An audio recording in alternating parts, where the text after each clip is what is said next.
Salam pemirsa CP ini semua, kembali lagi bertemu dalam pembahasan buku Bugar Selamanya.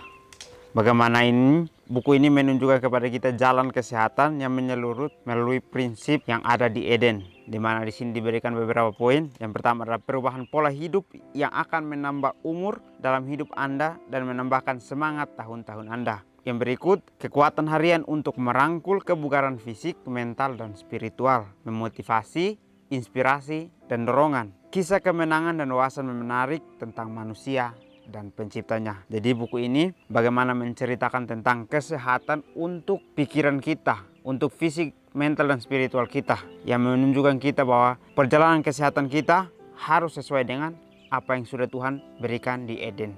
Kita harus lakukan sama seperti hal itu supaya kita bisa menjadi orang yang sehat secara fisik, mental, dan spiritual. Bacaan kita kali ini judulnya adalah proses penciptaan yang luar biasa. Ayat intinya terambil dalam Mazmur 139 ayat 15 dan 16. Tulang-tulangku tidak terlindung bagimu ketika aku dijadikan tempat yang tersembunyi dan aku direkam di bagian-bagian bumi yang paling bawah. Matamu melihat selagi aku bakal anak. Proses ilahi yang melalui manusia diciptakan mungkin adalah keajaiban terbesar di alam semesta. Ini dimulai dengan beberapa juta sperma berenang-renang seperti kecebong menuju sel telur yang dilepas di saluran tubuh. Satu perenang tiba sesaat sebelum perenang lain. Ketika sperma tersebut menembusi lapisan mukosa yang menutupi sel dan mengirimkan setengah dari DNA yang dibutuhkan untuk memberikan kepada ovum kemampuan membentuk seorang anak. Hasil dari penetrasi ini, dalam sekejap terjadi serangkaian perubahan kimia yang menghalangi masuknya sel sperma lain untuk memastikan perkembangan embrio yang tepat. Baik, pelajaran kita menceritakan bagaimana proses ciptaan yang luar biasa yang dilakukan oleh Tuhan, di mana dikatakan di sini bahwa proses itu mungkin adalah keajaiban terbesar di alam semesta. Diberikan kita satu pelajaran bahwa dengan proses untuk kita menjadi seorang manusia adalah proses yang ajaib, yang kalau kita memikirkan itu tidak masuk akal. Tetapi Tuhan membuat itu masuk akal untuk kita bisa menjadi seorang manusia, di mana proses itu dengan berjuta-juta sel sperma yang dilepaskan, hanya satu yang bisa sukses untuk menjadi seorang anak. Bagaimana? Situ dia harus berenang-renang, berjuang untuk menembusi akan mukosa itu, sehingga pada saat dia menembusi itu terjadilah penetrasi yang dikatakan di sini bahwa menjadi kemampuan untuk sel sperma yang dipastikan akan berkembang menjadi embrio. Jadi proses yang sangat luar biasa yang Tuhan lakukan. Bagaimana Tuhan memberikan kita pelajaran bahwa dengan perjuangan untuk kita menjadi seorang manusia, kita harus berjuang dengan penuh sungguh-sungguh memiliki kebenaran itu. Sehingga pada saat kita berjuang, maka kita akan sukses untuk mendapatkan pelajaran kebenaran itu. Bagaimanapun contoh yang sudah diberikan, ini adalah contoh untuk kita dapat belajar bagaimana Tuhan mencintai kita, bagaimana Tuhan sangat menyayangi kita, sehingga dia menceritakan pengalaman yang luar biasa melalui contoh-contoh yang diberikan ini, untuk kita dapat belajar bahwa kita akan bisa menjadi manusia yang sempurna pada saat kita mengikuti jalan-jalannya Tuhan. Dalam beberapa jam, sel telur yang telah dibuahi tertanam di dinding rahim dan mulai bereplikasi membentuk sel induk. Semuanya adalah replikasi satu sama lain, salinan yang tepat sama seperti sel telur asli. Namun dalam beberapa jam ke depan, masing-masing dari mereka akan memutuskan untuk sesuatu yang berbeda dari yang lain. Jadi pada saat mereka sudah gagal, atau mereka yang sisanya ini yang tidak bisa untuk menembusi mukosa, mereka sudah tidak bisa berbuat apa-apa lagi. Tetapi kita lihat di sini, apa fungsi dari yang lain ini? Apakah mereka tidak berfungsi atau berfungsi? Di sini kita melihat bahwa pada saat yang satu sudah menembusi sel telur dan sudah menempel di dinding rahim, mulailah dia bereplikasi dan membentuk sel induk untuk bisa menjadi embrio itu. Jadi semua adalah replikasi satu sama lain, tidak bisa bekerja sendiri, tetapi satu sama lain bekerja sama untuk bisa menjadi embrio yang sesungguhnya. Dikatakan di sini bahwa salinan yang tepat sama seperti sel telur asli. Dikatakan di sini bahwa beberapa jam kemudian yang lain akan memutuskan untuk membentuk sesuatu yang berbeda dari yang lain, atau mereka membentuk sesuatu yang akan memiliki fungsi yang sama di dalam tubuh manusia. Jadi cara yang sangat luar biasa yang Tuhan lakukan, di mana pada saat kita berjuang untuk memiliki kebenaran itu, maka akan ada satu yang akan memimpin kita untuk kita bisa menjadi pengikutnya. Barulah kita akan berjuang untuk terus mendekati diri kepada Tuhan saja. Renungkan sejenak bahwa salah satu sel induk ini memutuskan untuk menjadi sebuah organ tertentu. Mungkin menjadi jantung.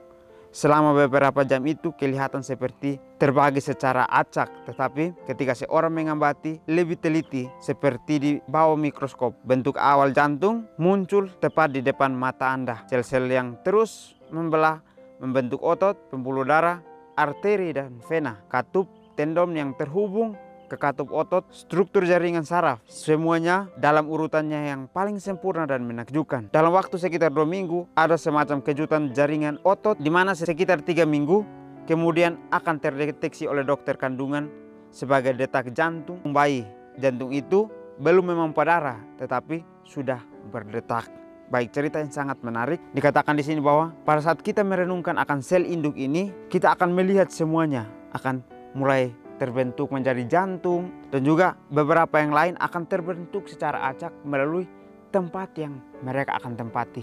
Di mana Tuhan memberikan kita pelajaran bahwa kita harus bisa menjadi terang. Kita harus bisa mengambil contoh ini bahwa pada saat kita dipanggil oleh Tuhan, maka kita akan menempati tempat-tempat di mana sudah Tuhan sediakan itu. Bagaimanapun dengan cara yang sama yang di dalam contoh pelajaran kita ini, dikatakan bahwa satu sudah terbentuk menjadi jantung, yang lain akan terbentuk di tempat-tempat yang akan menjadi posisi yang sangat sempurna. Dikatakan bahwa ada yang muncul menjadi mata, ada yang muncul untuk membentuk otot, ada yang membentuk pembuluh darah, arteri, vena, serta katup tendon yang terhubung ke kekuatan otot serta jaringan lainnya. Jadi Tuhan menciptakan satu cerita yang luar biasa untuk kita dapat belajar bahwa pada saat penciptaan manusia ini penciptaan yang luar biasa, di mana kita boleh belajar bahwa dengan cara bagaimanapun kita akan terbentuk oleh kebenaran, maka kita harus sungguh-sungguh untuk berusaha untuk menempati posisi itu. Karena pada saat kita sampai di posisi itu, kita akan merasakan syukur yang luar biasa. Karena melalui itu kita dapat melihat bahwa Tuhan sangat mencintai kita, sehingga Dia membawa kita kepada titik ini di mana kita belajar untuk bertumbuh. Jadi dengan pelajaran-pelajaran ini Tuhan memberikan kita pelajaran bahwa penciptaannya Dia sangat ajaib untuk kehidupan kita manusia, sangat luar biasa, di mana Dia ingin untuk menjadikan seorang manusia yang mungkin lahir dalam manusia yang berdosa, tetapi berusaha untuk mencari kebenaran setiap hari, mencari Tuhannya yang akan membawa dia kepada satu kehidupan kekal itu. Jadi kalau kita melihat di dalam contoh ini dikatakan bahwa pada saat 2 minggu sudah mulai akan terlihat ada sedikit sentakan atau sedikit kejutan dari jaringan otot, sehingga pada saat 3 minggu sudah mulai terdeteksi bahwa adanya pembentukan embrio di dalam tubuh seorang wanita. Dikatakan di situ pada saat dokter mendeteksi itu akan sudah terdeteksi sebuah jantung yang sudah bergerak di dalam.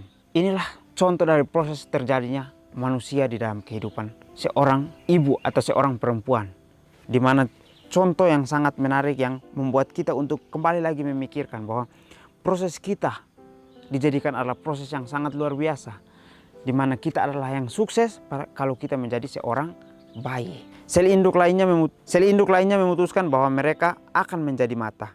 Ini merupakan satu-satunya jaringan yang benar-benar transparan di tubuh, kornea dan lensa. Itu membuat iris mata merespon perubahan intensitas atau kecerahan cahaya dengan mengoperasikan otot mini secara otomatis. Ini menciptakan warna mata, otot, tendon, rod, sel reseptor khusus di retina yang melihat warna hitam ke putih. Kornes, sel reseptor khusus di retina yang merasakan warna dan cahaya terang. Pembuluh darah yang indah, semuanya berada di tempat dan ukuran yang tepat. Mungkin yang paling luar biasa dari semuanya adalah kumpulan saraf yang tumbuh dari belakang mata dan menembusi otak, sedangkan tumbuh di dekat bagian belakang kepala. Ia berputar menukik dan memutar kembali, lalu terhubung ke beberapa miliar sel saraf yang terpilih secara tepat sehingga akan ada penglihatan. Dan proses yang seksama dirancang secara rumit. Ini terjadi pada pembentukan setiap masing-masing organ penting dalam tubuh kita. Luar biasa bukan? Sekali lagi Tuhan akan harus berseru seperti yang dilakukan pemazmur. Sesungguhnya aku diciptakan secara ajaib. Baik, pelajaran kita di akhir dikatakan bahwa sel yang lain memutuskan untuk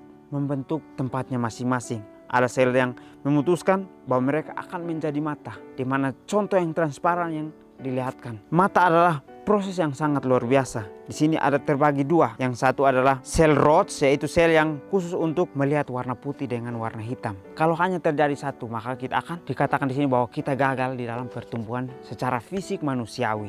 Tetapi semuanya akan terlihat pada saat kita bisa melihat warna hitam dan putih. Dan juga ada juga yang bisa untuk merasakan cahaya, warna dan cahaya terang itu.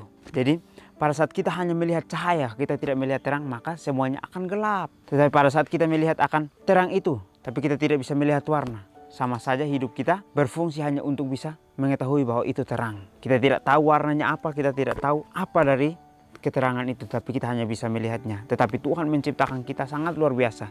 Dia membuat kita untuk bisa melihat mana hitam, mana putih, dan juga dia membuat kita untuk melihat mana yang warna dan juga mana yang terang. Tuhan sangat luar biasa menciptakan akan kehidupan kita manusia. Dia menjadikan kita manusia untuk bisa melihat selagi kita ini adalah seorang anak Tuhan yang bisa untuk memuliakan namanya. Dia menjadikan kita sebagai seorang anak yang ingin untuk bertumbuh lebih dekat kepadanya, untuk menjadi ciptaan yang ajaib itu, menceritakan bagaimana proses dia diciptakan supaya dia bisa menjadi anak yang benar, anak yang selalu ingin untuk berubah setiap harinya.